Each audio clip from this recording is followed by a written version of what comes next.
And then there's another vaccine on the horizon called from a company called CureVac, which says the company expects its vaccine to be approved in the European Union by June. You know, when you and I were talking several months ago, we knew that there were sort of 5 to 7 vaccines that were on the horizon. The Russians have a different one.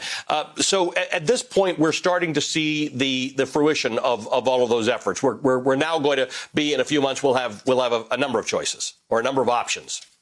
Yeah, I mean, the really big problem now is, number one, can the companies produce supplies that meet demand?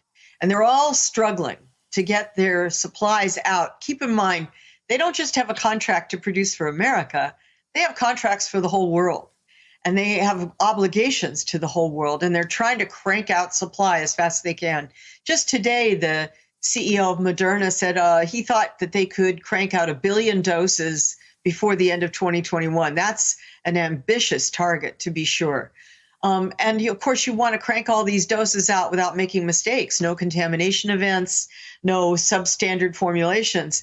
But what we're really coming up against now already, very, very serious, is supply shortages on everything associated with vaccination. Syringes, those special boxes called Sharpie boxes that you put the used syringe into and pop off the needle safely.